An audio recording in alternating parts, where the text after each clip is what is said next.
প্রিয় শিক্ষার্থী বন্ধুরা, আজকে প্রথম তারাবি হয়ে গেল, তাই না? তো আজকে আমাদের আইসিটি ক্লাস, আমরা বড় মতো ক্লাসগুলি নিয়ে থাকি 9টার সময়, বাট আজকে তারাবির জন্য আমরা 10:15-তে ক্লাস নিচ্ছি। তো এই রমজানের সময়টাতে আমাদের ক্লাসগুলি নেওয়া হবে হচ্ছে 10টায়। তো জানিয়ে রাখি, আমাদের বাংলা ক্লাস এক্সক্লুসিভ একটা ক্লাস হবে সাহিত্যের উপর, বরাবরই দুর্বার সজীব স্যার, এবং ইংরেজি অনিক হাসান স্যার, তিনি ক্লাস দিবেন হচ্ছে টেক্সট বইয়ের উপর। সো একটা ক্লাস হবে হচ্ছে, এই তুই অনেক, তোর ক্লাসটা জানি কবে? 3 তারিখ, আগামীকালকে 3 তারিখ হচ্ছে অনেক স্যারের টেক্সট বইয়ের উপর, আর 5 তারিখে হচ্ছে দুর্বার সজীব স্যারের কিসের উপর? বাংলা সাহিত্যের উপর। সো ক্লাসে তোমাদেরকে স্বাগতম জানাচ্ছি, একটু শেয়ার দিয়ে দে। আর হচ্ছে আজকে ক্লাসটা কি আমরা জানি, আইসিটি। এইটার জন্য আসবেন কে? আসবেন হচ্ছে আমাদের অত্যন্ত জনপ্রিয় এবং আইসিটির অত্যন্ত অভিজ্ঞ একজন শিক্ষক, শাহেদ স্যার। ঠিক আছে? সো 1000 জন হইলে আমরা ক্লাস শুরু করব। তোমাদের সবাইকে আমাদের ক্লাসে স্বাগতম। তাহলে তুমি একটু কমেন্ট করে জানাও, কে কোন জেলা থেকে পড়ছো, সরি দেখছো, কে কোন জেলা থেকে দেখছো? এই শেয়ার দিছস, গ্রুপে দিছস? আচ্ছা, কে কোন জেলা থেকে দেখছো তারা একটু আমাকে কমেন্ট করে জানাও। আমাদের একটু 1000 জন হইলে আমরা ক্লাসটা শুরু করব। ওকে, ইতিমধ্যে 584 জন আমাদের সাথে, 591 জন আমাদের সাথে হয়েছে, জয়েন হয়েছে। আচ্ছা, তাহলে কিশোরগঞ্জ থেকে আসতে হচ্ছে আবুল খায়ের, তারপরে জাকারিয়া আসতে হচ্ছে সুনামগঞ্জ থেকে, নুসরাত জাহান তানিয়া, আসসালামু আলাইকুম। ওয়ালাইকুম সালাম। আক্তার হোসেন, আসসালামু আলাইকুম। আসসালামু আলাইকুম। আমি শুধু শাহেদ লিখে রাখছি, শাহেদের পর একটু সার লিখলে বেশি সুন্দর লাগবে। আজকে ক্লাস দিতে আসছে, আমাদের এখানে উপস্থিত আছেন আমাদের অফিসে শাহেদ স্যার। ওকে, তারপর আরজু আখি নড়াইল থেকে দেখছো, নওরিন জাহান চৈতি রংপুর থেকে। সাউন্ড কম স্যার। আচ্ছা, সাউন্ড কি কোনো সমস্যা হচ্ছে? তোমরা সবাই স্পষ্ট শুনতে পাচ্ছ কিনা আমাকে একটু জানাও তো, স্পষ্ট শুনতে পাচ্ছ কিনা? 700 জন আছে, 1000 জন হলে আমরা ক্লাস শুরু দেবো। এই সাউন্ড কমের কথা বলতেছে অনেকেই। আচ্ছা, সাউন্ড ঠিক আছে কিনা তোমরা একটু জানাও আমাকে কমেন্ট করে। সবাই বলতেছে সাউন্ড কম, নিশ্চয়ই কোনো একটা জানলা হচ্ছে। কেন এই বয়টা কি কাজ করতেছে না? আচ্ছা তোমরা, হ্যাঁ সাউন্ড কম বলতেছো সবাই।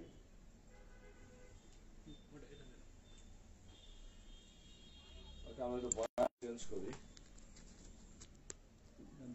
এখন দেখো তো সাউন্ড স্পষ্ট শোনা যাচ্ছে কিনা। এখন তোমরা কাইন্ডলি আমাকে একটু জানাও, সাউন্ড স্পষ্ট শুনতে পাচ্ছ কিনা। হাফসা আক্তার উত্তরা থেকে, রাজশাহী ভার্সিটি ক্যাম্পাস থেকে আসতে হচ্ছে Habibur Rahman.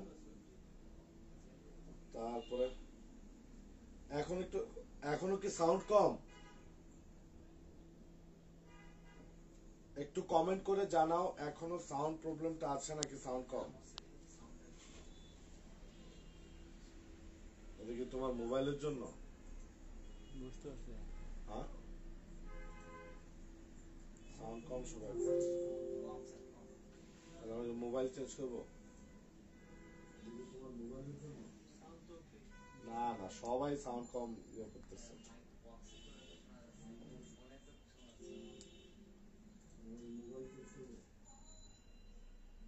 Sound clear but কম। আচ্ছা, তাহলে আমি শাহেদ স্যারকে অনুরোধ করছি, আমি শাহেদ স্যারকে বলবো আপনি একটু লাউডলি ক্লাসটা নেবেন, ঠিক আছে?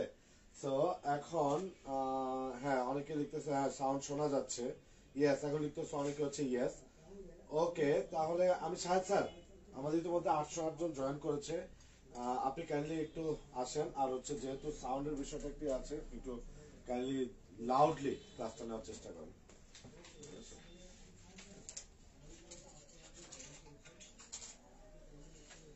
একটু উপরে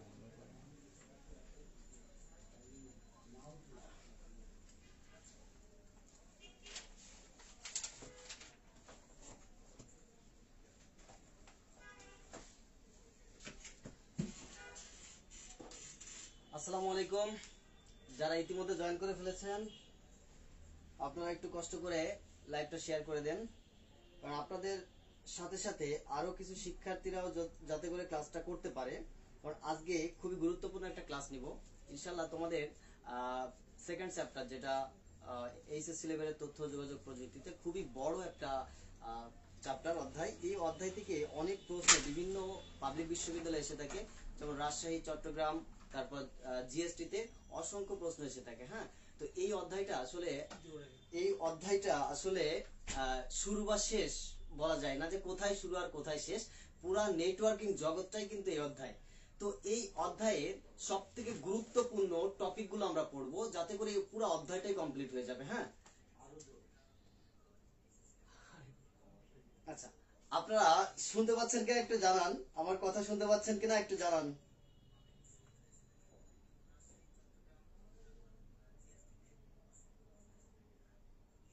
আচ্ছা, খাতা কলম নিয়ে বসেন, আমি জোরে জোরে কথা বলবো, সমস্যা নাই, শুনতে পারবেন ইনশাল্লাহ। তো শুরু করে দেই। তো আপনারা যাদের কাছে আইসিটি মাস্টার এই বইটি আছে, আপনারা চলে যাবেন পেজ নাম্বার 37। প্রথমে চলে যাবেন পেজ নাম্বার 37।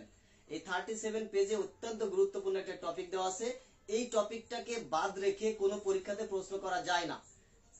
তাহলে আইসিটি মাস্টার এই বইটার 37 নাম্বার পেজে চলে যাবেন আপনারা, যাদের কাছে এই বইটি আছে। আর যারা এখনো সংগ্রহ করেননি, অতি দ্রুত সংগ্রহ করে নেবেন। এই মুহূর্তে যাদের কাছে নেই, তারা খাতা কলম নিয়ে বসবেন। তো আমরা প্রথমে যে টপিকটি আলোচনা করব,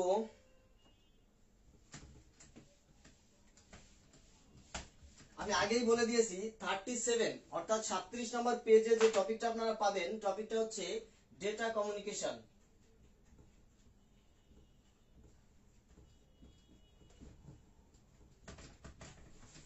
ডেটা কমিউনিকেশন, তথ্য যোগাযোগ, এই টপিকটা থেকে প্রশ্ন আসে। ইভেন প্রথম যে লাইনটা ডেটা কমিউনিকেশনের, সেই লাইনটা থেকেই কিন্তু প্রশ্ন বেশিরভাগ হয়ে থাকে। বিগত বছরের জিএসটি ভর্তি পরীক্ষার প্রশ্ন দেখলে আপনারা বুঝবেন যে প্রথম লাইনটা থেকে প্রশ্ন এসেছে। প্রথম লাইনটা যেটা, সেটা হচ্ছে ডেটা কমিউনিকেশন। আসলে ডেটা কমিউনিকেশন কি, ডেটা কমিউনিকেশন কি, এটা প্রশ্ন কিভাবে হয় তার আগে আমরা একটু দেখে নেই ডেটা কমিউনিকেশন কি।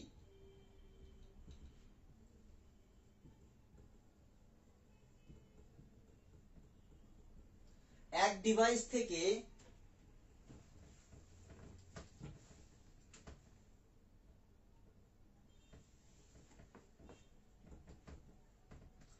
ডিভাইস থেকে অন্য ডিভাইসে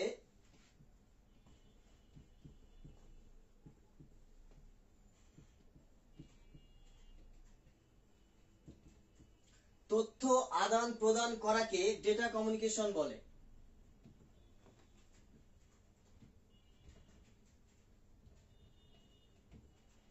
ভালো করে আপনারা এই লাইনটা একটু খেয়াল করে নেন। এক ডিভাইস থেকে অন্য ডিভাইসে তথ্য আদান প্রদান করাকে ডেটা কমিউনিকেশন বলে। এখান থেকে যে প্রশ্নটা পরীক্ষা এসেছিল যে এক কম্পিউটার থেকে আরেক কম্পিউটারে তথ্য আদান প্রদানকে কি বলে, আশা করি সবাই অ্যান্সারটা দিতে পারবেন। আপনারা যারা ক্লাসে আসেন, আপনারা একটু কমেন্টে জানান যে এক কম্পিউটার থেকে আরেক কম্পিউটারে তথ্য আদান প্রদানকে কি বলে। ইন্টারনেট কমিউনিকেশন, ডেটা কমিউনিকেশন, আর নাকি শুধু কমিউনিকেশন, কোনটা হবে আপনারা একটু কষ্ট করে কমেন্ট করে জানান।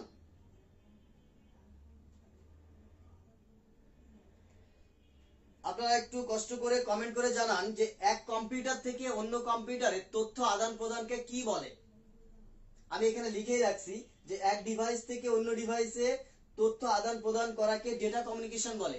এখানে এই ডিভাইস দ্বারা বোঝায় সব ধরনের device, computer, mobile phone, laptop, যে কোনো ধরনের ডিভাইসকেই মূলত হচ্ছে ডিভাইস বলা হয়ে থাকে। তাহলে এক ডিভাইস থেকে অন্য ডিভাইসে তথ্য আদান প্রদান করাকে ডেটা কমিউনিকেশন বলে। যাদের লেখা হয়েছে আপনারা একটু কষ্ট করে ডান লিখে জানান। হ্যাঁ, সবাই সঠিক অ্যান্সার দিচ্ছেন, আশা করি বুঝতে পারছেন। এবং এই প্রশ্নটা কিন্তু গত বছর এসেছিল যে এক কম্পিউটার থেকে আরেক কম্পিউটারে তথ্য আদান প্রদান করাকে কি বলে, ডেটা কমিউনিকেশন। এখন আমরা দেখব ডেটা কমিউনিকেশনের উপাদান। ডেটা কমিউনিকেশনের উপাদান, এই টপিকটা থেকেও কিন্তু পরীক্ষায় প্রশ্ন আসে, ডেটা কমিউনিকেশনের উপাদান। তাহলে ডেটা কমিউনিকেশনের প্রধান উপাদান হচ্ছে 5টি। আপনারা একটু লিখে নেন, ডেটা কমিউনিকেশনের প্রধান উপাদান হচ্ছে 5টি। সেগুলি হচ্ছে সোর্স, সোর্স বা উৎস, ট্রান্সমিটার বা প্রেরক। আপনাদের যদি উপরের লাইনটা লেখা হয় তাহলে আমি একটু মুছে ফেলবো, আপনারা একটু জানান যে উপরের লাইনটা আপনাদের লেখা হয়েছে কিনা। হ্যাঁ, সবাই ডান লিখতেছো, আশা করি সকলেই লেখা হয়েছে। ওকে, তাহলে আমরা উপরের লাইনটা মুছে ফেলি।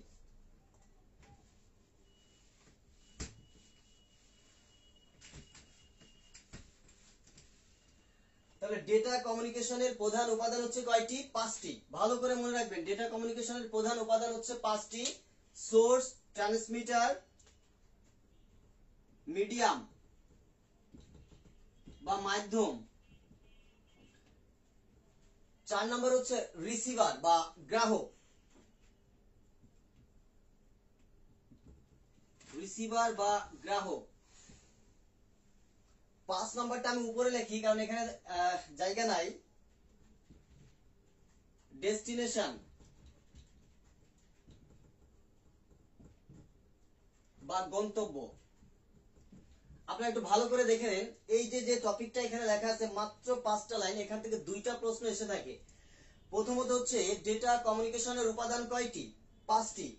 আর তারপর হচ্ছে সেগুলি কি কি? সোর্স বা উৎস, ট্রান্সমিটার বা প্রেরক, মিডিয়াম বা মাধ্যম, রিসিভার বা গ্রাহক, আর ডেস্টিনেশন বা গন্তব্য। এগুলা থেকে কিভাবে প্রশ্নগুলো আসে আমরা একটু দেখে নেই। আসলে উৎস বা সোর্স বলতে কি বোঝায়? ডেটা আদান প্রদানের জন্য যে যন্ত্র থেকে ডেটার সৃষ্টি হয় বা উৎপত্তি হয় তাকে বলা হয় সোর্স বা উৎস। যেমন ক্যামেরা দিয়ে ছবি তোলা যায়, তাহলে ক্যামেরা হচ্ছে একটা সোর্স বা উৎস। মোবাইল ফোন দ্বারা ছবি তোলা যায়, মেসেজ টাইপিং করা যায়, তাহলে মোবাইল ফোন হচ্ছে একটা সোর্স বা উৎস।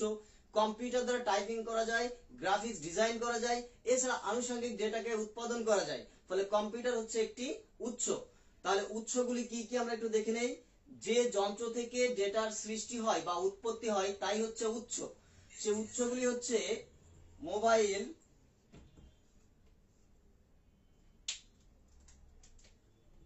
কম্পিউটার,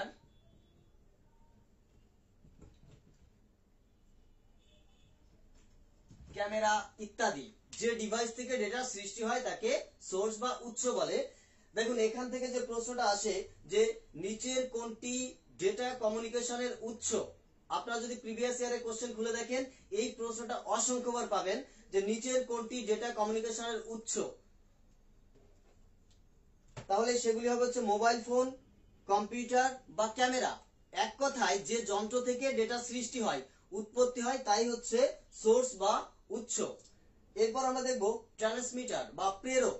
একটা কথা মনে রাখবেন, কোন ডিভাইস যেমন সেটা মোবাইল ফোন, ল্যাপটপ বা কম্পিউটার, সে কিন্তু ডেটা উৎপত্তি করতে পারে, সে কিন্তু ডেটাকে প্রেরণ করতে পারে না। এই মোবাইল ফোনের মধ্যেই আরো একটা ডিভাইস বসানো থাকে যার নাম হচ্ছে মডেম। মডেমের কাজ হচ্ছে ডেটাটাকে প্রেরণ করা, আবার প্রেরিত ডেটাকে আবার গ্রহণ করা হচ্ছে মডেমের কাজ। আপনারা একটু বুঝতে পারছেন কিনা আমাকে একটু কমেন্ট করে জানান, তাহলে ভালো হবে। আপনারা সোর্সটা বুঝতে পেরেছেন কিনা আমাকে একটু কমেন্ট করে জানান।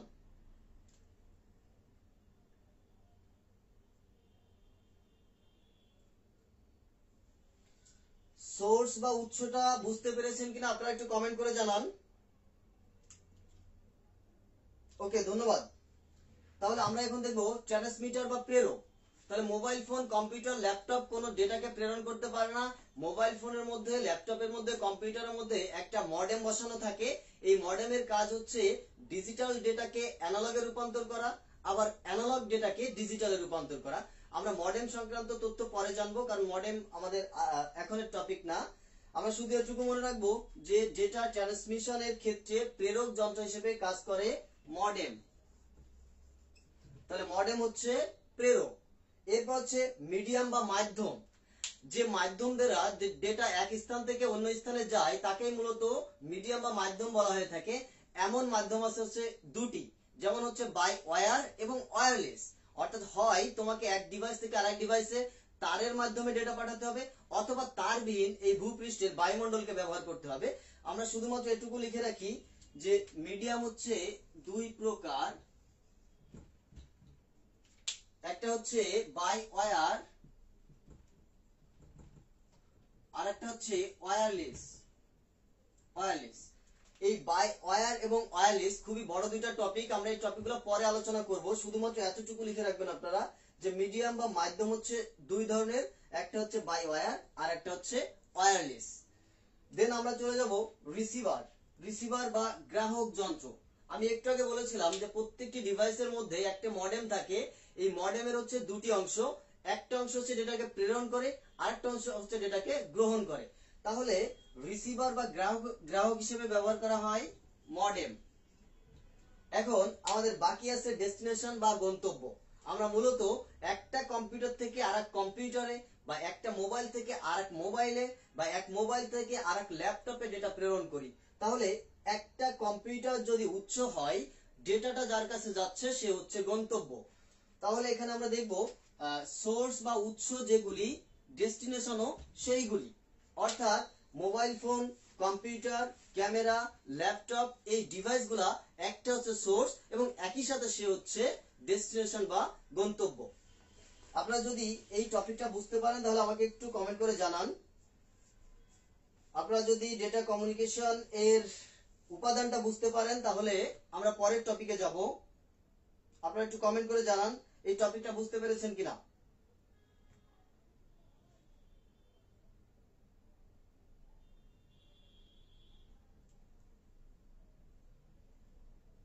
একটু কষ্ট করে হেডফোন ইউজ করেন। ওকে, ইব্রাহিম আলভি ধন্যবাদ, সিদ্রাতুল সুখী, হাসিব খান ধন্যবাদ, মুক্তার হোসাইন, কি নাবিলা আক্তার। ওকে, তাহলে আমরা পরবর্তী টপিকে চলে যাই। পরবর্তী টপিকটা হচ্ছে ব্যান্ডউইথ। অত্যন্ত গুরুত্বপূর্ণ টপিক, অর্থাৎ পুরা দ্বিতীয় অধ্যায়টাকে গুরুত্বপূর্ণ টপিকগুলো আজকে পড়াবো। হ্যাঁ, যে টপিকগুলো বাদ রেখে কোনোভাবেই প্রস্তুতি নেওয়া সম্ভব নয় এমন টপিকগুলো আমরা আজকে পড়বো। তো আমরা ডেটা কমিউনিকেশনটা আলোচনা করলাম, ডেটা কমিউনিকেশনের উপাদান আলোচনা করলাম। এখন আমরা দেখব ব্যান্ডউইথ। আপনারা এই টপিকটা পাবেন হচ্ছে আইসিটি মাস্টার বইয়ের 37 নম্বর পেজে। ডেটা কমিউনিকেশনের উপাদান এবং ব্যান্ডউইথ, এই তিনটে টপিকই পরপর দেওয়া আছে আইসিটি মাস্টার এই বইটার 37 নম্বর পেজে। তাহলে আমরা এখন দেখব হচ্ছে ব্যান্ডউইথ।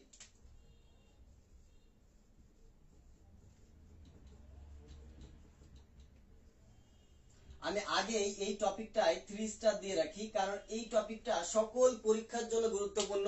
কমপক্ষে একটা প্রশ্ন এই টপিকটা থেকে কমন থাকে। হ্যাঁ, তো এই টপিকটা আপনারা একটু ভালো করে দেখবেন। টপিকটার নাম হচ্ছে ব্যান্ডউইথ। কোন কোন বইয়ে এই টপিকের নাম দেওয়া আছে ডেটা ট্রান্সমিশন স্পিড বা গতি। ওই গতির আরেকটা নামই হচ্ছে ব্যান্ডউইথ। ওকে, তাহলে আমরা শুরু করি। ব্যান্ডউইথ কি? এক ডিভাইস থেকে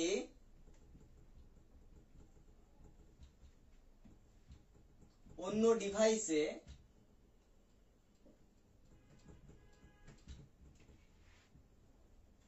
তথ্য আদান প্রদানের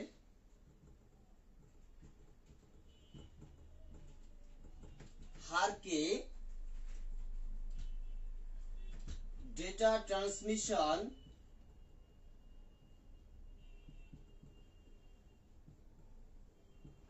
স্পিড বা ব্যান্ডউইথ বলে। আচ্ছা, আমি বলে দিচ্ছি, দেখেন যে এক ডিভাইস থেকে অন্য ডিভাইসে, মানে একটা যন্ত্র থেকে আরেক যন্ত্রে তথ্য আদান প্রদানের হারকে, এখানে একটু ভালো করে দেখেন আমি কি লিখেছি, তথ্য আদান প্রদানের হারকে ডেটা ট্রান্সমিশন স্পিড বা ব্যান্ডউইথ বলে। এখন যদি আমরা এটাকে এক্সপ্লেন করি তাহলে বুঝবো যে একটা যন্ত্র থেকে আরেকটা যন্ত্রের মধ্যে প্রতি সেকেন্ডে কি পরিমাণ ডেটা স্থানান্তরিত হচ্ছে তাই হচ্ছে ব্যান্ডউইথ। একটা যন্ত্র থেকে আরেক যন্ত্রে প্রতি সেকেন্ডে কতগুলি ডেটা স্থানান্তরিত হচ্ছে তাই হচ্ছে ব্যান্ডউইথ।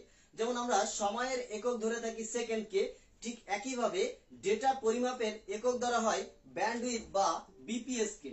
বিপিএস, এই বিপিএস দ্বারা ডেটার পরিমাপ করা হয়ে থাকে। বিপিএস এর পূর্ণরূপ হচ্ছে বিট পার সেকেন্ড।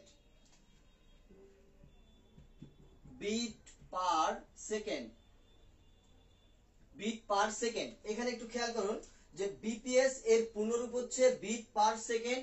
এটাই হচ্ছে ডেটা আদান প্রদানের একক বা সবথেকে ক্ষুদ্র অংশ।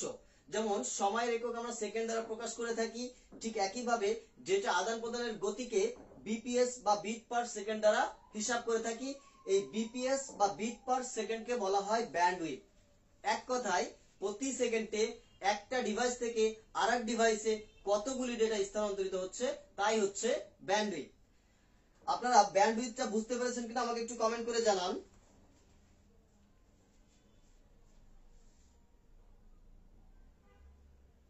আপনারা ব্যান্ডউইথটা বুঝতে পেরেছেন কিনা আমাকে একটু কমেন্ট করে জানান। বিট পার সেকেন্ড, হ্যাঁ বিট পার সেকেন্ড।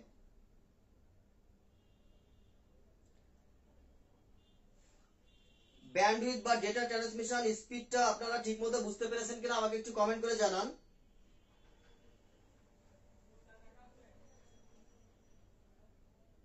ওকে, শাহাদাত গাজী, নিসা বিনতে নজরুল, সবাই কমেন্ট করতে হবে, সবাই কমেন্ট করতে হবে।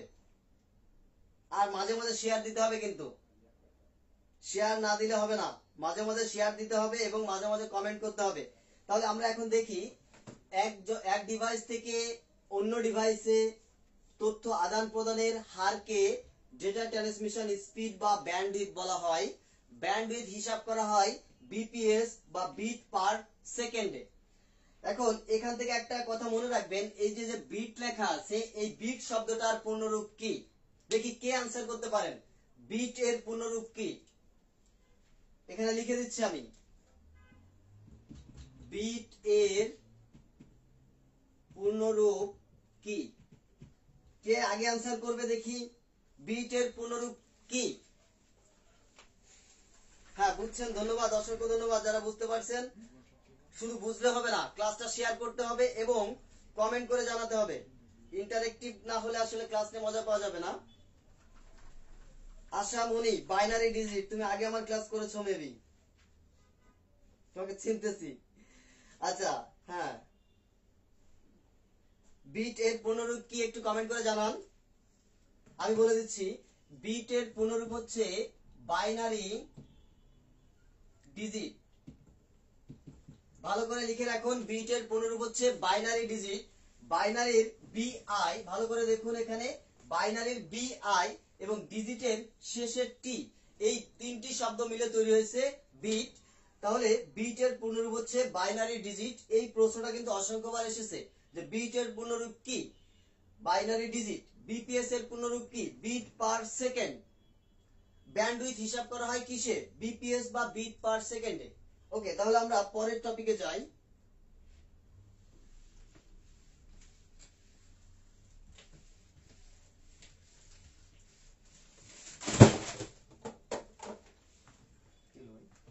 আচ্ছা, এখন ডেটা ট্রান্সমিশন স্পিড বা ব্যান্ডউইথ হচ্ছে তিন প্রকার। ডেটা ট্রান্সমিশন স্পিড বা ব্যান্ডউইথ কয় প্রকার? তিন প্রকার। আবারও বলছি, ডেটা ট্রান্সমিশন স্পিড বা ব্যান্ডউইথ হচ্ছে তিন প্রকার।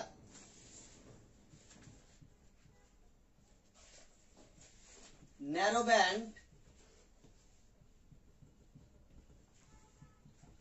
ভয়েস ব্যান্ড,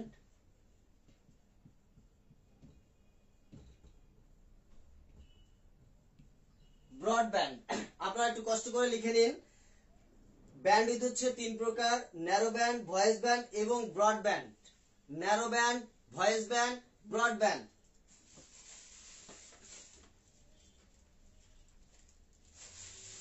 আপনাদেরকে লেখা হয়েছে কিনা একটু কষ্ট করে কমেন্ট করে জানান।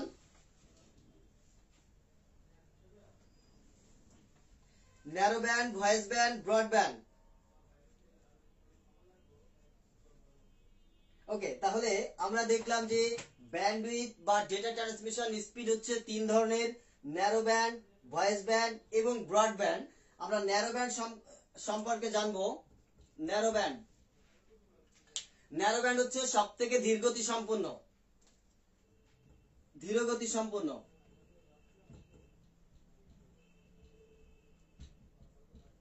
ধীরগতি সম্পন্ন, ন্যারো ব্যান্ড হচ্ছে সবথেকে ধীরগতি সম্পন্ন। আপনারা একটু কষ্ট করে লিখে নিন, ন্যারো ব্যান্ড হচ্ছে ধীরগতি সম্পন্ন। 45 বিপিএস থেকে 300 বিপিএস পর্যন্ত ডেটা আদান প্রদান করতে পারে। অর্থাৎ প্রতি সেকেন্ডে 45 বিট থেকে সর্বোচ্চ 300 বিট ডেটা এক ডিভাইস থেকে আরেক ডিভাইসে আদান প্রদান করা যায় ন্যারো ব্যান্ড দ্বারা। তাহলে ন্যারো ব্যান্ড ধীরগতি সম্পন্ন, যার ডেটা ট্রান্সমিশন স্পিড হচ্ছে 45 বিপিএস থেকে সর্বোচ্চ 300 বিপিএস। এটা ব্যবহার করা হয় টেলিগ্রাফিতে।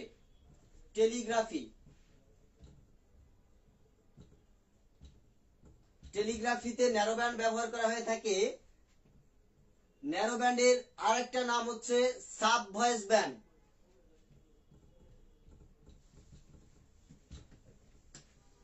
Sub voice band. আমরা ন্যারো ব্যান্ড থেকে অনলি 4টি টপিক মনে রাখবো। ন্যারো ব্যান্ড ধীরগতি সম্পন্ন, 45 বিপিএস থেকে 300 বিপিএস পর্যন্ত ডেটা আদান প্রদান করা যায়। টেলিগ্রাফিতে ন্যারো ব্যান্ড ব্যবহার করা হয়।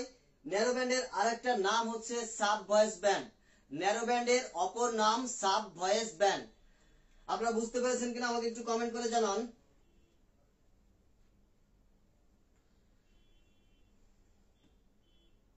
ন্যারো ব্যান্ডটি আপনারা বুঝতে পেরেছেন কিনা একটু কমেন্ট করে জানান। এই টপিকগুলো অত্যন্ত গুরুত্বপূর্ণ। সকল পরীক্ষাতে এই টপিক থেকে প্রশ্ন আসে। আপনারা একটু কষ্ট করে কমেন্ট করে জানান। সোহানুর সোহান ক্লিয়ার।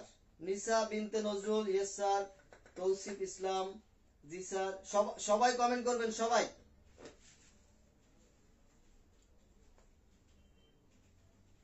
টেলিগ্রাফি, হ্যাঁ টেলিগ্রাফিতে ন্যারো ব্যান্ড ব্যবহার করা হয়। এখন টেলিগ্রাফি নেই, এক সময় ছিল।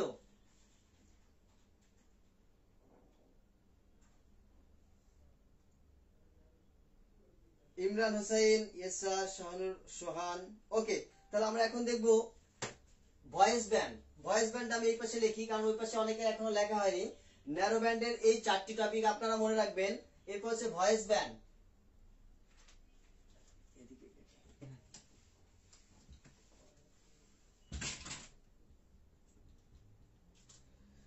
এখন আমরা দেখব হচ্ছে ভয়েস ব্যান্ড। ভয়েস ব্যান্ড হচ্ছে ন্যারো ব্যান্ড থেকে উচ্চ গতি সম্পন্ন।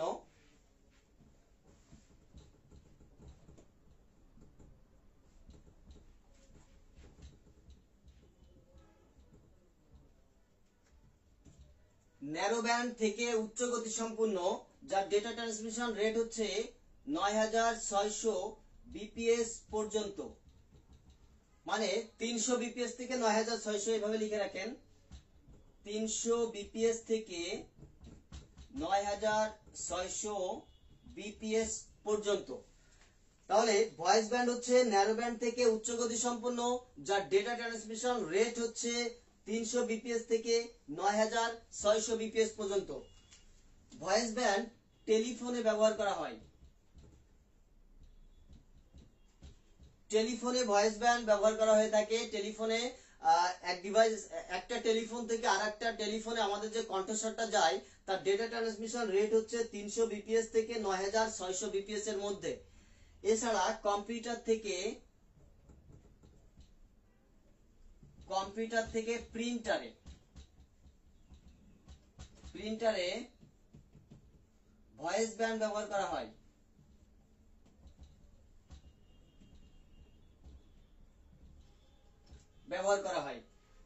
আমরা ভয়েস ব্যান্ড থেকে 4টি টপিক মনে রাখবো। ন্যারো ব্যান্ড থেকে উচ্চ গতি সম্পন্ন, 300 বিপিএস থেকে 9600 বিপিএস পর্যন্ত ডেটা আদান প্রদান হয়ে থাকে। টেলিফোনে ভয়েস ব্যান্ড ব্যবহার করা হয়। কম্পিউটার থেকে প্রিন্টারে ডেটা আদান প্রদান করার জন্য ভয়েস ব্যান্ড ব্যবহার করা হয়ে থাকে। আপনারা বুঝতে পেরেছেন কিনা একটু কষ্ট করে কমেন্ট করে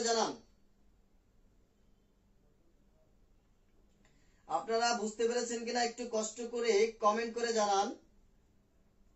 টেলিগ্রাফি হচ্ছে একটা যন্ত্র, যা টেলিফোনের মতো এক পাশে মানে ফ্যাক্স মেশিনের মতো এক পাশে যদি একটা কাগজ রাখা হয়, অন্য প্রান্ত থেকে সেম একটা কাগজ ফটোকপি বের হয়। এটা হচ্ছে টেলিগ্রাফ। টেলিফোন আবিষ্কারের আগে কিন্তু টেলিগ্রাফ আবিষ্কার করা হয়েছিল। আলেকজান্ডার গ্রাহাম বেল টেলিগ্রাফ আবিষ্কার করেছিলেন, বৈদ্যুতিক টেলিগ্রাফ।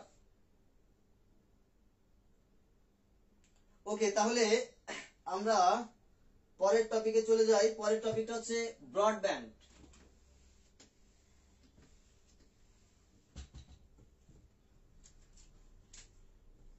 আমরা এখন দেখব ব্রডব্যান্ড। আসলে ব্রডব্যান্ড নাম শুনলেই বোঝা যায় যে অতি উচ্চ গতি সম্পন্ন। ব্রড শব্দের অর্থই কিন্তু প্রসারিত বা অতি উচ্চ গতি সম্পন্ন। ব্রডব্যান্ড হচ্ছে অন এমবিপিএস থেকে উচ্চ গতি সম্পন্ন।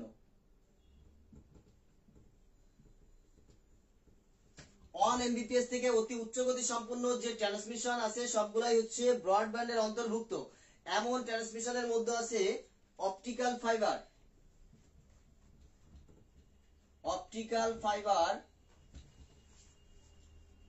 Wifi, WiMAX. তাহলে ব্রডব্যান্ড হচ্ছে অন এমবিপিএস থেকে অতি উচ্চ গতি সম্পন্ন যত ধরনের ডেটা ট্রান্সমিশন আছে সবগুলাই হচ্ছে ব্রডব্যান্ডের অন্তর্ভুক্ত। Optical fibre, wifi, WiMAX, satellite, microwave অর্থাৎ উন্নত যত ধরনের ডেটা আদান প্রদানের পদ্ধতি আছে সবগুলাই হচ্ছে ব্রডব্যান্ডের অন্তর্ভুক্ত। ডেটা ট্রান্সমিশন স্পিড বা ব্যান্ডউইথ এই টপিকটা ক্লিয়ার ভাবে বুঝতে পেরেছেন কিনা একটু কমেন্ট করে জানান। তাহলে আমরা পরের টপিকে চলে যাব। অন এমবিপিএস, হ্যাঁ আইরিন ইসলাম, অন এমবিপিএস প্লাস মানে অন এমবিপিএস থেকে আরো বেশি।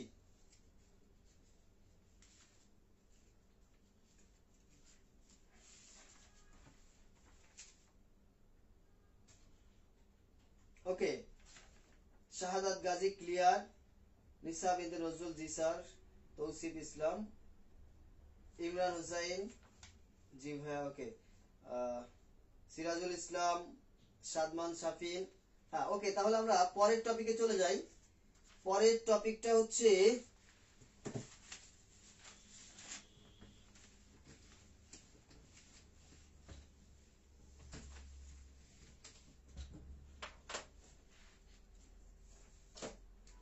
আমরা এখন দেখব ডেটা ট্রান্সমিশন মোড, মোড বা দিক, ডেটা ট্রান্সমিশন মোড।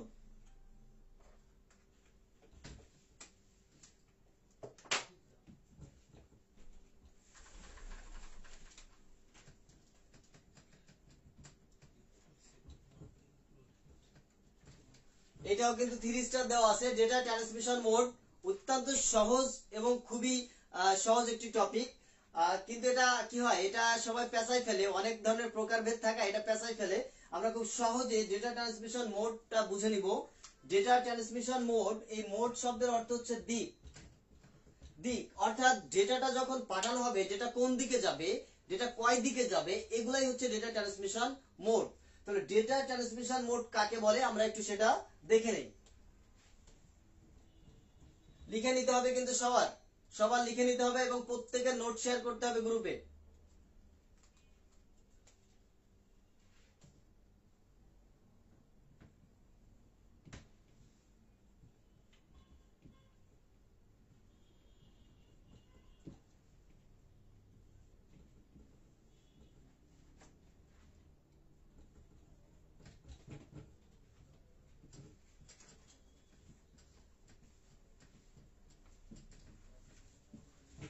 তাহলে ডেটা স্থানান্তরের দিককে ডেটা ট্রান্সমিশন মোড বলে। আমি এখানে লিখে রাখছি দেখেন ভালো করে, ডেটা স্থানান্তরের দিককে ডেটা ট্রান্সমিশন মোড বলে। অর্থাৎ ডেটাটা যখন পাঠানো হবে, ডেটাটা কয়টা ডিভাইসের কাছে যাবে, যেমন আমরা মোবাইল ফোন দিয়ে কখনো একজনের সাথে কথা বলতে পারি, কখনো গ্রুপ কল দিয়ে অনেকের সাথে কথা বলতে পারি, আবার কখনো সিলেক্ট করে দিতে পারি যে এই কয়জন কলটা রিসিভ করতে পারবে, বাকি কেউ রিসিভ করতে পারবে না, যাকে টেলিকনফারেন্সিং বলা হয়ে থাকে। এমন যে দিকগুলো আছে সেই দিককে বলা হয় ডেটা ট্রান্সমিশন মোড। তাহলে এক ডিভাইস থেকে আরেক ডিভাইসে ডেটা স্থানান্তরের দিককে ডেটা ট্রান্সমিশন মোড বলে। ভালো করে একটু দেখে নেন যে আমি এখানে সংক্ষিপ্ত লিখেছি যে ডেটা স্থানান্তরের দিককে ডেটা ট্রান্সমিশন মোড বলে।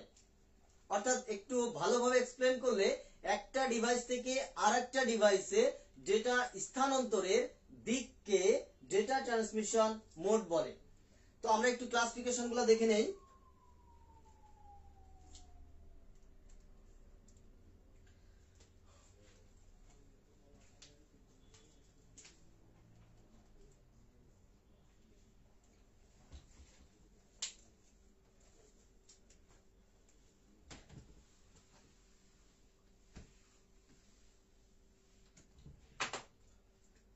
তাহলে প্রাপকের সংখ্যার উপর ভিত্তি করে, প্রাপকের সংখ্যার উপর ভিত্তি করে, ভালো করে দেখুন, প্রাপকের সংখ্যার উপর ভিত্তি করে,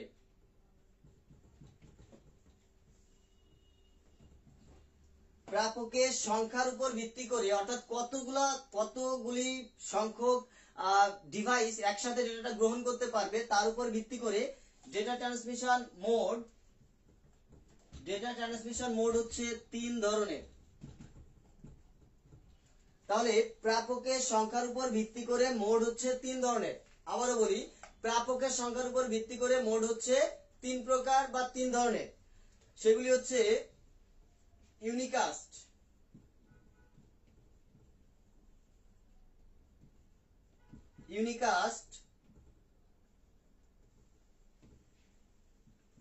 ব্রডকাস্ট,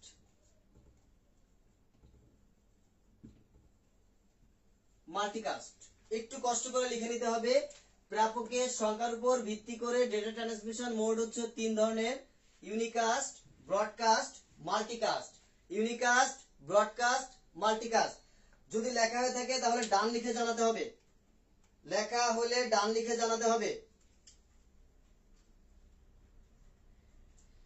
লেখা হয়ে গেলে ডান লিখে জানাতে হবে সবার 3 ভাগে হ্যাঁ।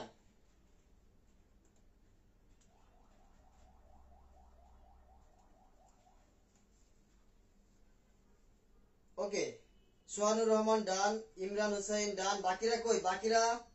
বাকিরা কিন্তু কমেন্ট করতেছে না। 400 কমেন্ট করলে তো আমার চোখের পলকে চলে যাওয়ার কথা। আমি তো একটাও পড়তে পারবো না, কিন্তু আমি পড়তে পারতেছি কেন? কারণ সবাই কমেন্ট করতেছেন না। আর কমেন্টের পাশাপাশি কিন্তু শেয়ার করতে হবে।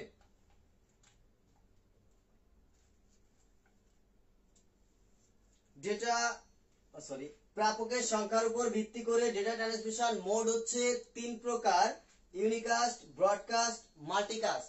আমরা এখন একটা একটা করে দেখব। আমরা প্রথমে ইউনিকাস্টটা দেখব। ইউনিকাস্ট,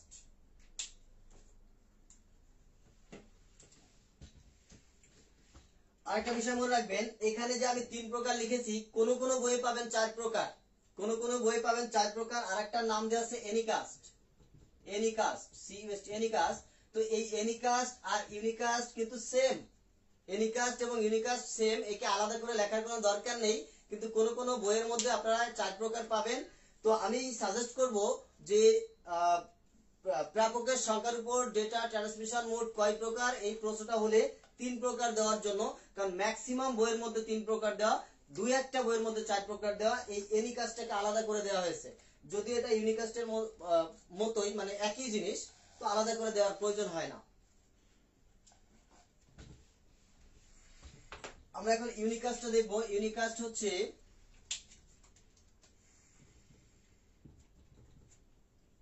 সরাসরি এক ডিভাইস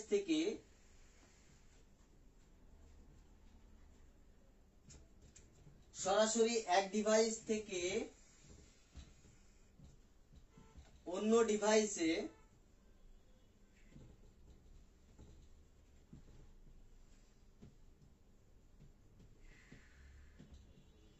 তথ্য আদান প্রদান। সরাসরি যদি একটা ডিভাইস থেকে আরেকটা ডিভাইসের মধ্যে তথ্য আদান প্রদান করা হয় তাকে বলা হয় ইউনিকাস্ট। আবারও বলি যে সরাসরি যদি একটা ডিভাইস থেকে কোনো মিডিয়া ছাড়া সরাসরি ডেটা আদান প্রদান করা হয় তাকে ইউনিকাস্ট ট্রান্সমিশন মোড বলে। এই ইউনিকাস্ট ট্রান্সমিশন মোড আবার 3 প্রকার। ইউনিকাস্ট ট্রান্সমিশন মোডকে আবার 3 ভাগে ভাগ করা যায়। সেগুলি হচ্ছে সিমপ্লেক্স, হাফ ডুপ্লেক্স আর হচ্ছে ফুল ডুপ্লেক্স। আচ্ছা, আপনারা একটু কষ্ট করে লিখে নেন এবং লেখা হলে আমাকে একটু কমেন্ট করে জানাবেন। ইউনিকাস্ট হচ্ছে সরাসরি এক ডিভাইস থেকে অন্য ডিভাইসে তথ্য আদান প্রদান করা। এই ইউনিকাস্টকে আবার 3 ভাগে ভাগ করা হয়েছে: সিমপ্লেক্স, হাফ ডুপ্লেক্স এবং ফুল ডুপ্লেক্স। কারণ এই 3 প্রকারের ডেটা কিন্তু সরাসরি এক ডিভাইস থেকে আরেক ডিভাইসে আদান প্রদান করা হয়ে থাকে, মধ্যবর্তী কোনো মিডিয়া প্রয়োজন হয় না। তাহলে এই পর্যন্ত যদি লেখা হয় আপনারা একটু কমেন্ট করে জানাবেন।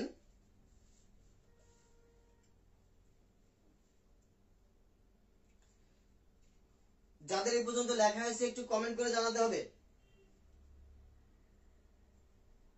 হ্যাঁ, সিমপ্লেক্স, হাফ ডুপ্লেক্স এবং ফুল ডুপ্লেক্স। মাকসুদা আক্তার, মুক্তা ডান, আরিফুল আরিফ, ইমরান হোসেন, নাসরিন আক্তার, তিথি। আচ্ছা, আপনারা বুঝতে পারতেছেন কিনা আমাকে সেটাও জানাবেন। বুঝতে না পারলে জানাবেন, আমি সেগুলোর অ্যান্সার দিয়ে যাব। আইসিটি রিলেটেড যে কোনো টপিক, যে কোনো অধ্যায়ে আপনারা এখানে লিখবেন, আমি সেটার অ্যান্সার দিয়ে দিব। যে কোনো কনফিউশন থাকে বা যে কোনো টপিকে প্রবলেম থাকে, সেটা যে কোনো অধ্যায় হোক।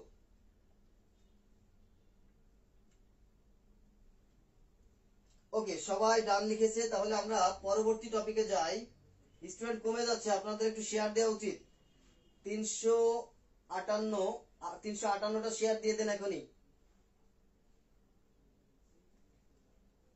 শেয়ার দিয়ে ডান লিখতে হবে কিন্তু, তাহলে পরবর্তী টপিকগুলোতে আগাবো।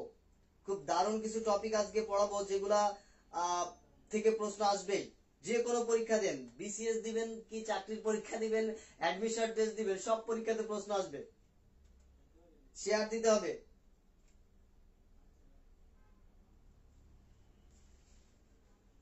ওকে ওকে, সকলকে অসংখ্য ধন্যবাদ। আমরা পরবর্তী টপিকটা দেখি। তাহলে ইউনিকাস্ট হচ্ছে সরাসরি এক ডিভাইস থেকে আরেক ডিভাইসে ডেটার আদান প্রদান। এই ইউনিকাস্টকে আবার 3 ভাগে ভাগ করা হয়েছে, সিমপ্লেক্স, হাফ ডুপ্লেক্স এবং ফুল ডুপ্লেক্স। যদিও এই টপিকটার সামনে কোন কোন বইয়ের মধ্যে পাবেন যে দিকের উপর ভিত্তি করে ডেটা ট্রান্সমিশন 3 প্রকার, simplex, half duplex, full duplex, একই কথা। হ্যাঁ, যেভাবেই বলুক না কেন, ডেটা ট্রান্সমিশন মোড হচ্ছে 3 প্রকার। তাহলে আমরা এই ব্রডকাস্ট এবং মাল্টিকাস্টটাকে পরে আলোচনা করব। আমরা সিমপ্লেক্স, হাফ ডুপ্লেক্স এবং ফুল ডুপ্লেক্সটা আলোচনা করে আসি। এই যে টপিকটা আপনাদেরকে পড়াচ্ছি, ডেটা ট্রান্সমিশন মোড, আপনারা এই টপিকটা মাস্টার বইয়ের 41 নম্বর পেজে পেয়ে যাবেন। মাস্টার, আইসিটি মাস্টার 41 নম্বর পেজে ক্লিয়ার করে দেওয়া আছে। এখান থেকে অবশ্যই পড়বেন, এখান থেকে লিখে নেন এবং ওটা পড়লেই কমপ্লিট হয়ে যাবে। আইসিটি মাস্টার বইয়ের 41 নম্বর পেজে ডেটা ট্রান্সমিশন মোড এই টপিকটা আছে। আপনাদের যাদের কাছে আছে বইটা, আপনারা 41 নম্বর পেজে চলে যান।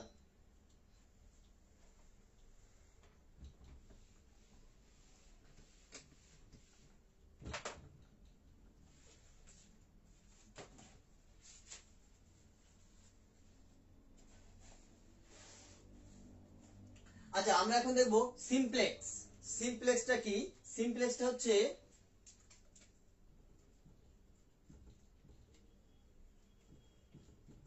একদিকে ডেটা প্রবাহিত হয়, অত্যন্ত সংক্ষিপ্ত আকারে লিখে দিচ্ছি। একদিকে ডেটা প্রবাহিত হয়, অর্থাৎ যে ডেটাটা পাঠায় দিবেন তা আর কখনো ফেরত আসবে না, সেই যন্ত্র থেকে আর কখনো ফেরত আসবে না, এমন যোগাযোগকে বলা হয় সিমপ্লেক্স। আপনারা একটু চিন্তা করেন তো, এমন যোগাযোগ কি আছে? বাসায় টেলিভিশনের সামনে যারা বসে আছেন, টেলিভিশন থেকে সারা জীবন শুধু দেখেই গেলেন, আপনাদের কোনো কথা কিন্তু টেলিভিশন সেন্টারে যাবে না, কারণ এটা সিমপ্লেক্সে তৈরি হয়েছে। টেলিভিশন সেন্টার থেকে যেটা ব্রডকাস্ট করবে আপনি শুধু সেটাই দেখবেন, আপনি যেটা বলবেন সেটা কিন্তু টেলিভিশন সেন্টারে যাবে না। এটাকে বলা হয় ইউনিকাস্ট, যে শুধুমাত্র একদিকে প্রবাহিত হবে। যদি এখানে আমি ছোট্ট একটা চিত্র দিয়ে দেই, তাহলে বুঝবেন যে এটা হচ্ছে একটা ডিভাইস, এটা হচ্ছে একটা ডিভাইস। তো এ নামক ডিভাইস আর বি নামক ডিভাইস। তো এ নামক ডিভাইস থেকে বি নামক ডিভাইসে শুধু ডেটা যাবে, আর কোনোদিনও এই বি নামক ডিভাইস থেকে এ নামক ডিভাইসে ডেটা ফেরত আসবে না। এমন যোগাযোগকে বলা হয় সিমপ্লেক্স। এমন মোডকে কি বলা হয়?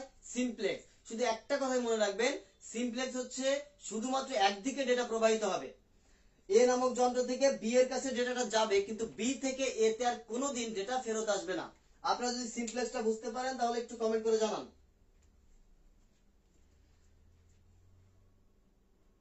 বৃষ্টি, অধ্যায় 3। অধ্যায় 3 তো অনেক সহজ, সবথেকে আইসিটি সবথেকে সহজ হচ্ছে অধ্যায় 3, কারণ ম্যাথমেটিক্স এত সহজ যেটা চিন্তা করা যায় না। অধ্যায় 3 এর একটা ক্লাস দেওয়া আছে, আগে আপনারা ক্লাসটা দেখে নিন। সবথেকে কঠিন টপিকগুলো সবথেকে সহজভাবে পড়ানো হয়েছে।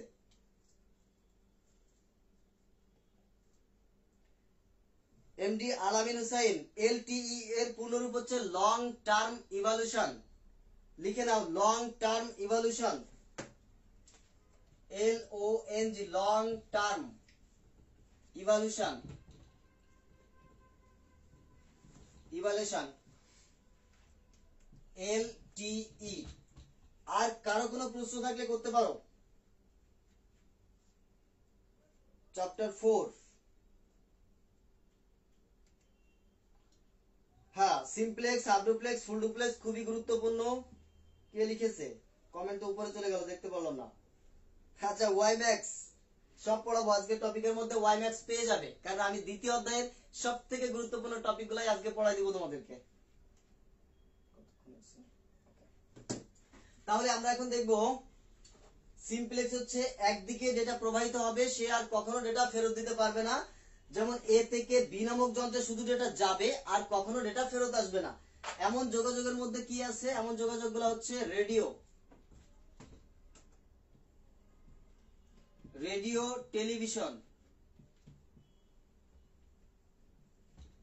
টেলিভিশন, আমরা SMS ও বলতে পারি, SMS, MMS।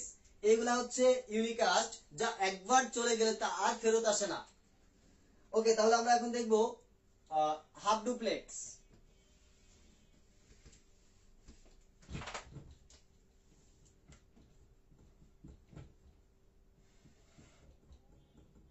হাফ ডুপ্লেক্স হচ্ছে এট এ টাইম উভয় দিকে হাফ ডুপ্লেক্স হচ্ছে উভয় প্রান্ত থেকে ডেটা আদান প্রদান করা যায়, তবে একই সময়ে সম্ভব নয়। অর্থাৎ এই এ নামক ডেটা থেকে যন্ত্র থেকে যখন বি তে ডেটাটা যাবে, শুধু যাবে, কখনো ফেরত আসবে না। যখন এর যাওয়াটা শেষ হবে তখন ফেরত আসবে। আপনারা রাস্তাঘাটে চলার সময় দেখবেন যে পুলিশের হাতে একটা ওয়াকি টকি থাকে, যা অলওয়েজ কথা বলতেই থাকে। তো যখন কথা বলতে থাকে তখন তার পাশে কোনো কথা বললে সেই কথাগুলো অন্য প্রান্তে যায় না, কারণ এটা হাফ ডুপ্লেক্সে চলে। যখন তিনি কথা বলতে চান, একটা সুইচ চাপ দিয়ে তার কথাকে বন্ধ করে নিজে কথা বলতে হবে, তখন কথাগুলো যাবে। তাহলে আমরা যদি এটা সংজ্ঞা লিখি, উভয়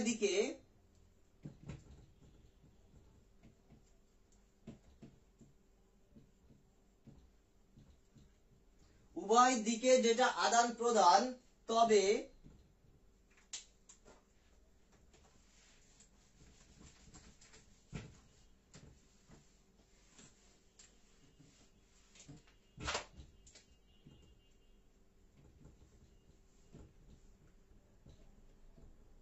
একই সময়ে সম্ভব নয়। হাফ ডুপ্লেক্স হচ্ছে উভয় দিকে ডেটা আদান প্রদান করা যাবে, তবে একই সময়ে সম্ভব নয়।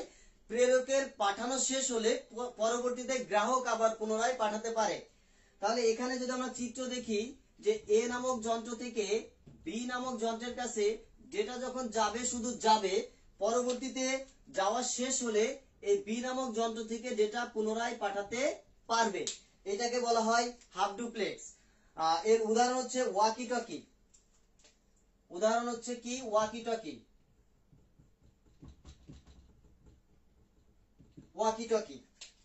তাহলে হাফ ডুপ্লেক্স এর উদাহরণ কি? ওয়াকি টকি যখন কথা আসে শুধু আসতে থাকে, আর যাওয়ার দরকার হলে তার সুইচটা চাপ দিয়ে বন্ধ করে নিজে কথা বললে তখন যাবে। এরপর আমরা দেখব ফুল ডুপ্লেক্স।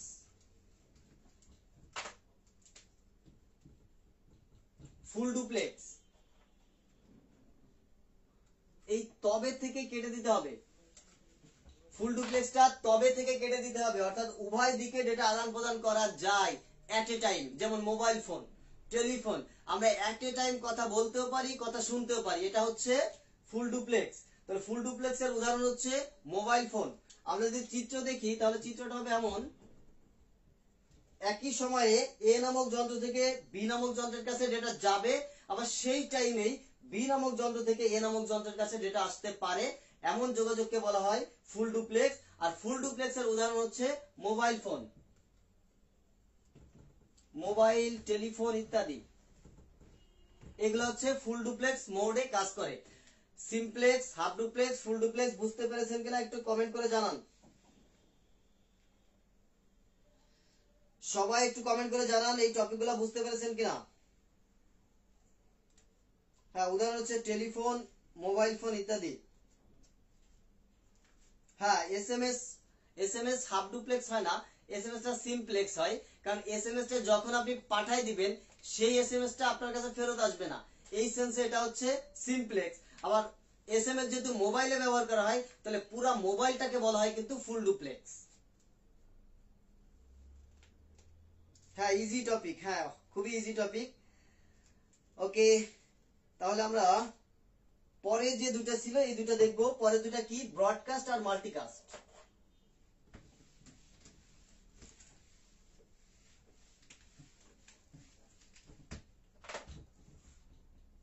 আচ্ছা ব্রডকাস্টটা কি?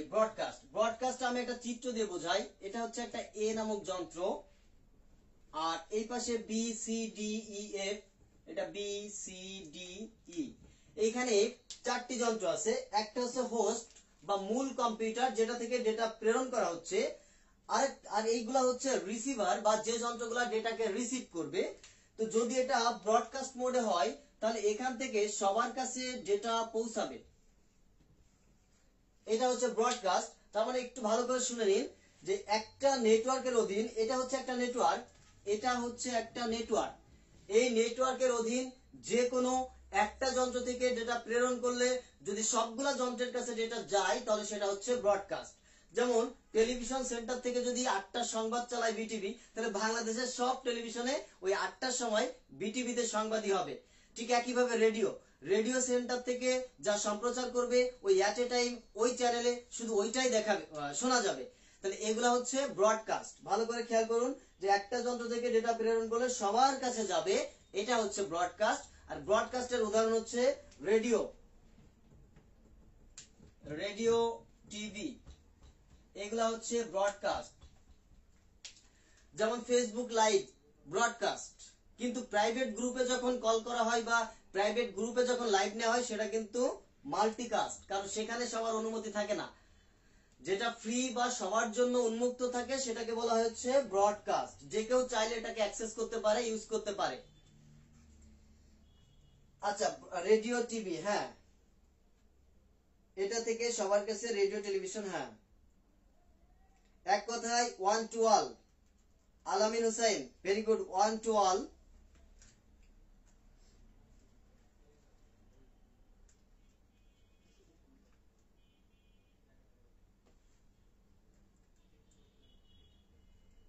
আচ্ছা এবার আমরা দেখবো মাল্টিকাস্ট।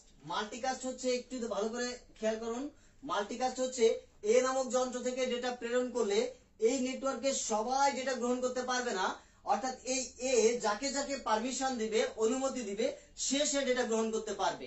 যেমন আমরা যদি ফেসবুক মেসেঞ্জারে একটা গ্রুপ ক্রিয়েট করি, এই গ্রুপে যে কয়জন মেম্বার থাকে শুধুমাত্র সেই কয়জনই আপনার কলটাকে রিসিভ করতে পারবে।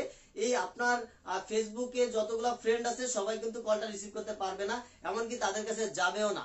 এটাকেই বলা হয় মাল্টিকাস্ট। আর মাল্টিকাস্টের উদাহরণ হচ্ছে টেলিকনফারেন্সিং,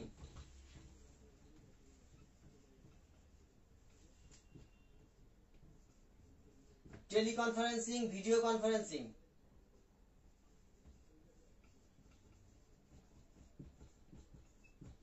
টেলিকনফারেন্সিং এবং ভিডিও কনফারেন্সিং, এই টেলিকনফারেন্সিং টপিকটা ভালো করে দেখবেন।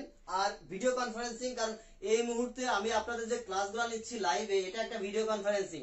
হ্যাঁ এটা থেকে কিন্তু গত বছর প্রশ্ন এসেছিল যে নিচের কোনটি ভিডিও কনফারেন্সিং প্ল্যাটফর্ম নয়, নিচের কোনটি ভিডিও কনফারেন্সিং প্ল্যাটফর্ম নয়। সেখানে অনেকগুলো অপশন থাকবে, যেমন জুম বা ফেসবুক লাইভ বা হোয়াটসঅ্যাপ, বা আরেকটা থাকবে ওয়েবো, হ্যাঁ আননোন একটা। তো আপনি যেগুলা চিনেন, যেমন ফেসবুক লাইভে ভিডিও কনফারেন্সিং করা যায়, তাহলে এটা অ্যান্সার হচ্ছে না। হোয়াটসঅ্যাপে ভিডিও কল করা যায় বা ভিডিও মিটিং করা যায়, তাহলে এটাও অ্যান্সার হচ্ছে না। জুমে তো করাই যায়, তাহলে যেটা অপশনটা বাকি থাকে সেটাই অ্যান্সার হবে। ওকে তাহলে আমরা ব্রডকাস্ট মাল্টিকাস্ট পর্ব শেষ করেছি। এখন আমরা চলে যাব একটা গুরুত্বপূর্ণ টপিকে, আর এই টপিকটার নাম হচ্ছে নেটওয়ার্ক। এই টপিকটার নাম কি? নেটওয়ার্ক। নেটওয়ার্ক টপিকটা আপনারা পেয়ে যাবেন হচ্ছে মাস্টার বইয়ের 46 নাম্বার পেজ। 46 নাম্বার পেজে নেটওয়ার্ক টপোলজি এবং নেটওয়ার্ক আলোচনা করা আছে। হ্যাঁ তাহলে আমরা নেটওয়ার্ক টপিকটা আলোচনা করব। এতটুকু আপনারা যদি বুঝতে পারেন তাহলে অবশ্যই আপনারা একটু কমেন্ট করে জানান।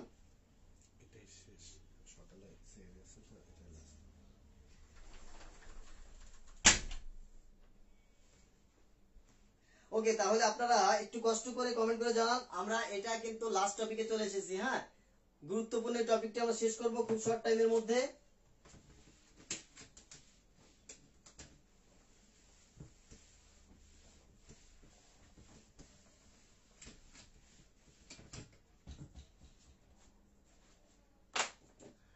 টপিকটির নাম হচ্ছে নেটওয়ার্ক। নেটওয়ার্ক নেটওয়ার্ক মানে কি? নেটওয়ার্ক মানে হচ্ছে এক ডিভাইসের সাথে আরেক ডিভাইসের সংযোগ বা চ্যানেল। সংক্ষেপে লিখে দিচ্ছি।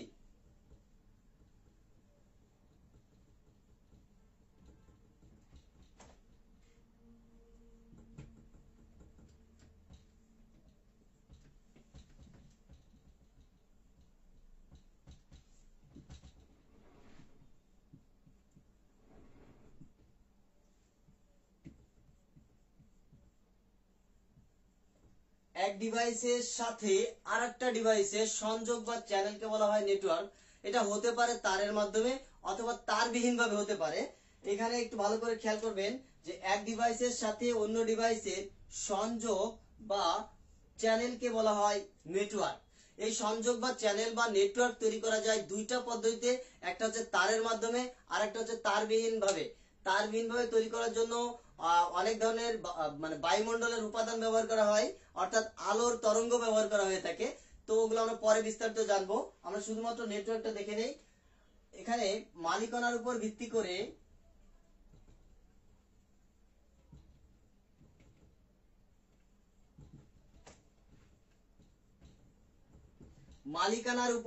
করে নেটওয়ার্ক হচ্ছে দুই প্রকার।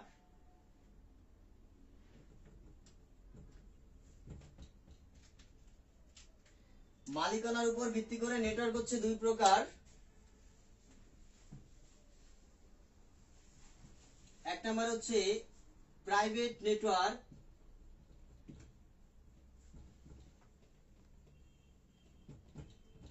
আর হচ্ছে পাবলিক নেটওয়ার্ক। প্রাইভেট নেটওয়ার্ক যেমন ওয়াইফাই, মানে সিকিউরিটি দেওয়া যায় যে নেটওয়ার্ক গুলোতে, সেগুলোর নাম হচ্ছে প্রাইভেট নেটওয়ার্ক।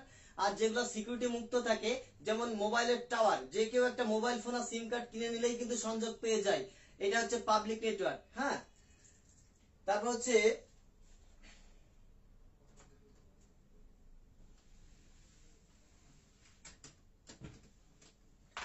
নিয়ন্ত্রণের উপর ভিত্তি করে নেটওয়ার্ক হচ্ছে দুই প্রকার। নিয়ন্ত্রণের উপর ভিত্তি করে নেটওয়ার্ক কয় প্রকার? দুই প্রকার।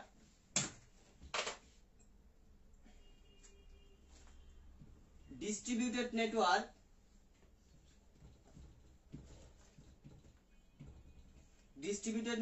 আর সেন্ট্রালাইজড নেটওয়ার্ক। তাহলে আমরা জানলাম যে নিয়ন্ত্রণ কাঠামোর উপর ভিত্তি করে নেটওয়ার্ক দুই প্রকার। একটা হচ্ছে ডিস্ট্রিবিউটেড নেটওয়ার্ক, মানে অনেক বিস্তীর্ণ এলাকা জুড়ে যে নেটওয়ার্ক, সেটার নাম হচ্ছে ডিস্ট্রিবিউটেড নেটওয়ার্ক। আর সেন্ট্রালাইজড নেটওয়ার্ক, যেমন ক্যাম্পাস এরিয়া নেটওয়ার্ক যাকে বলা হয়, যে একটা কেন্দ্র থেকে নিয়ন্ত্রণ করা হয়, এমন সব নেটওয়ার্ককে বলা হয় হচ্ছে সেন্ট্রালাইজড নেটওয়ার্ক।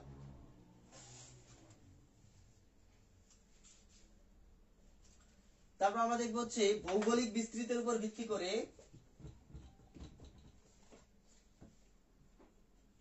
ভৌগোলিক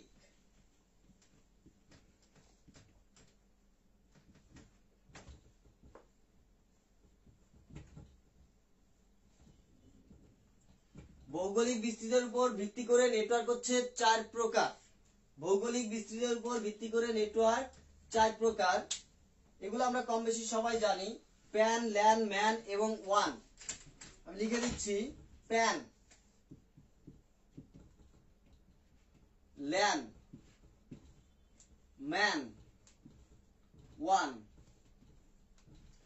তাহলে ভৌগোলিক বিস্তৃত অর্থাৎ কতটুকু এরিয়া নিয়ে বিস্তৃত, এতটুকুর উপর ভিত্তি করে নেটওয়ার্ক হচ্ছে চার ধরনের, প্যান, ল্যান, ম্যান এবং ওয়ান। তো প্যান এর পূর্ণরূপ হচ্ছে পার্সোনাল এরিয়া নেটওয়ার্ক।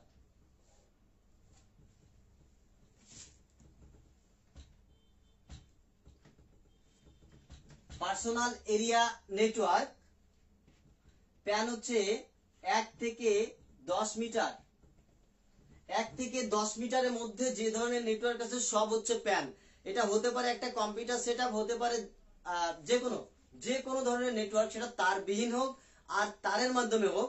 1 থেকে 10 মিটারের মধ্যে যদি সীমানা হয়ে থাকে তাহলে অবশ্যই সেটা প্যান। প্যানের ধারণা দেন আবিষ্কারক আর কি, আবিষ্কারক হচ্ছে থমাস জিমার। প্যান আবিষ্কার করেন হচ্ছে থমাস জিমার।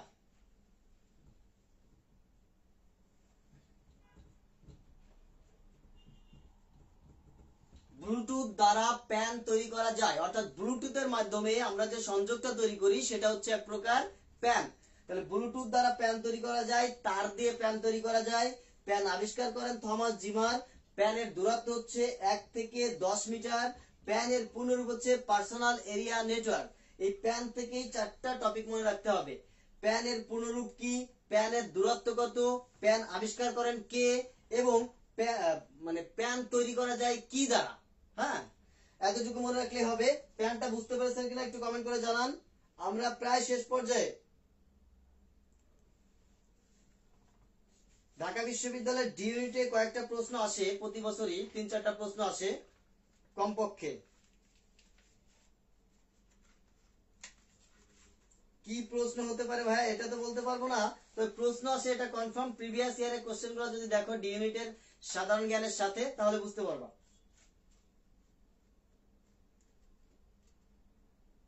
ওকে ওকে, জি বুঝতে পারছি। আচ্ছা, তাহলে আমরা প্যান জানলাম, এবার আমরা দেখবো ল্যান। প্যান মুছে ফেলি, প্যানের কাজ শেষ। ল্যান হচ্ছে লোকাল এরিয়া নেটওয়ার্ক।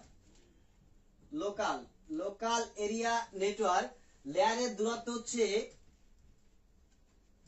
10 থেকে 100 মিটার। কোন কোন বইয়ের মধ্যে আছে 10 কিলোমিটার। হ্যাঁ, 10 কিলোমিটার পর্যন্ত ল্যান বলা যায়। তো মূলত হচ্ছে কার্যকরী দূরত্বটা হচ্ছে 10 থেকে 100 মিটার, মানে ব্লুটুথ যেখানে শেষ, ল্যান সেখান থেকে শুরু।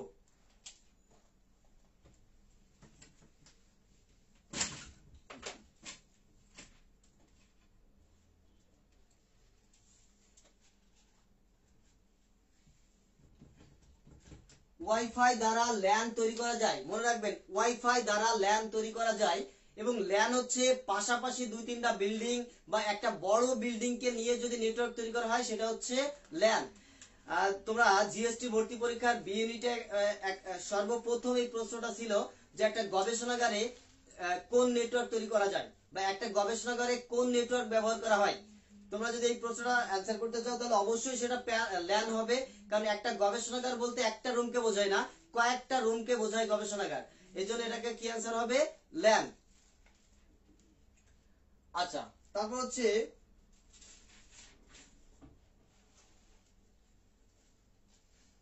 এরপর আমরা দেখবো ম্যান।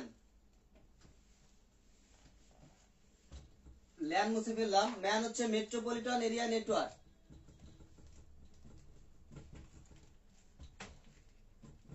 Metropolitan area network. ম্যানের দূরত্ব হবে হচ্ছে সর্বোচ্চ 50 কিলোমিটার। আচ্ছা, এখান থেকে একটা প্রশ্ন গত বছর এসেছিল, দেখি কে কে আনসার করতে পারে।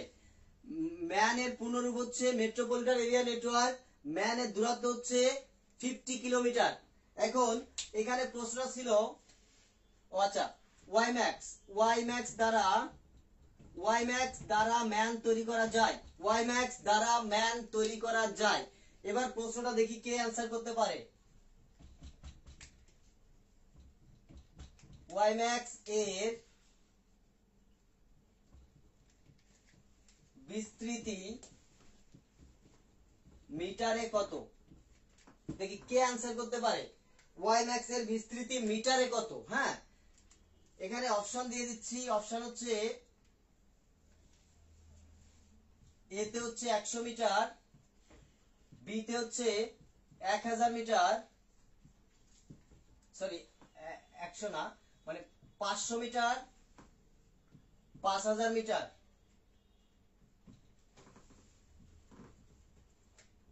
50,000 মিটার, আর ডি হচ্ছে 5 লক্ষ মিটার। দেখি কে আনসার করতে পারে। এই প্রশ্নটার অ্যান্সার কে করতে পারে একটু দেখি।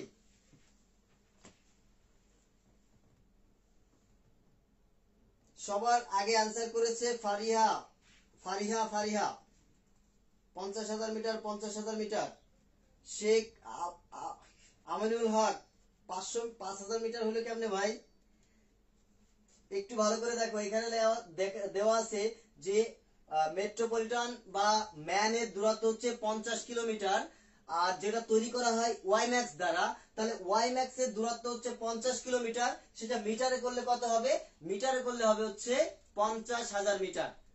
হ্যাঁ, সবাই সঠিক অ্যান্সার করছো, অনেকেই সঠিক অ্যান্সার, অনেকে না ম্যাক্সিমামই সঠিক অ্যান্সার করেছো, এবং এইভাবে কিন্তু প্রশ্নগুলো হয়ে থাকে। আমি কিন্তু তোমাদের প্র্যাকটিস দিতে পারিনি, আমি জাস্ট পড়াই যাচ্ছি। হ্যাঁ, তো আমরা শেষ পর্যায়ে চলে এসেছি, ছোট্ট একটা টপিক বাকি আছে, ওয়ান।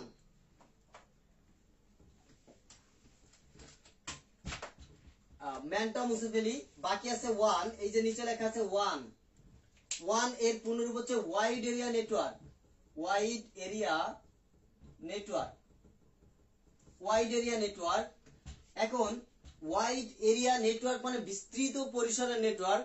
এটা হতে পারে একটা দেশ, অথবা পাশাপাশি কয়েকটা দেশ, অথবা সারা বিশ্ব। অর্থাৎ ইন্টারনেটের আরেকটা নাম হচ্ছে ওয়ান বা ওয়াইড এরিয়া নেটওয়ার্ক। মনে রাখবেন যে 50 কিলোমিটার থেকে বড় যদি কোনো নেটওয়ার্ক থেকে থাকে তাহলে সেটা অবশ্যই ওয়ান হবে। হ্যাঁ, আর ওয়ান তৈরি করা যায় কি দ্বারা? ওয়ান তৈরি করা যায় ইন্টারনেট দ্বারা, যাকে বলা হয় সাবমেরিন ক্যাবেল দ্বারা, বা স্যাটেলাইট দ্বারা, মাইক্রোওয়েভ দ্বারা।